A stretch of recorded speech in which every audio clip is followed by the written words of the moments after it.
All right, this is a good conversation. Let's frame this up with the question, am I going far enough in what I've been doing? Am I going far enough, or is there more that I could do? And the answer to the question is there's more that you could do. You could take time to calibrate.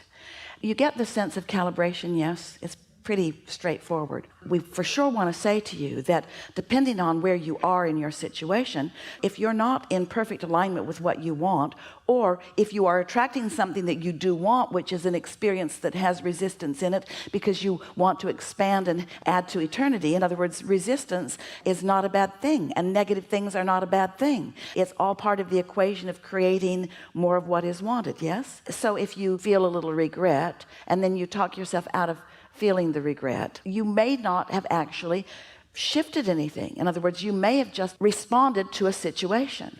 We want to take this to an extreme. You'll feel why here as we explain this. Imagine being so responsive to situations, because if it's something good that you're looking at, you feel good. If it's something not good you're looking at, you don't feel good, but you have no control. You feel like a cork bobbing on the raging ocean. So you don't want to be a conditional calibrator. You want to be a deliberate calibrator. We call that getting out ahead of it.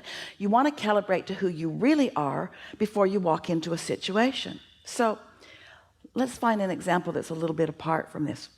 Let's say that you've just been moving through your day. You've been busy. You haven't meditated. You didn't deliberately segment intend. You didn't deliberately tune yourself to anything, but you're feeling pretty good. And you walk into a room, and as soon as you walk in and the conversation stops and there's not anything that you can do about it, you just noticed it and you didn't like it.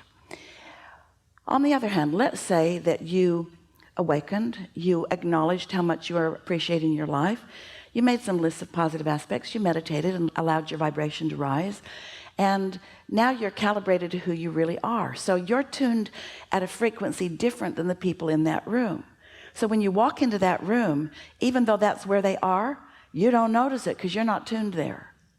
So whatever they got going on, but doesn't have anything to do with you. And you say, hey, you're not calibrated there, so you are not part of that. Following? So the process of calibrating to who you really are, we've been saying for a while, you want to get out ahead of it.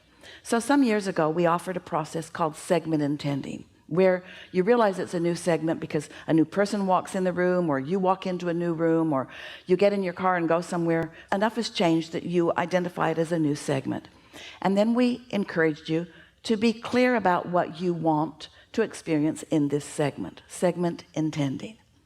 Now we are saying to you that as you are aware that you are going to walk into a new segment, and you're constantly going to be walking into a new segment, do your best before you walk into the new segment to get out ahead of it by calibrating to who you really are, so that who walks into that segment is someone who's tuned in, tapped in, turned on, and calibrated to the best of that segment.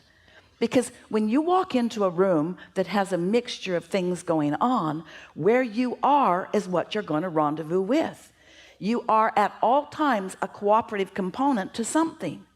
The question is, what are you a cooperative component to? And another really good question is, why are you a cooperative component to that? You could watch a movie or a television series and it could calibrate you to paranoia.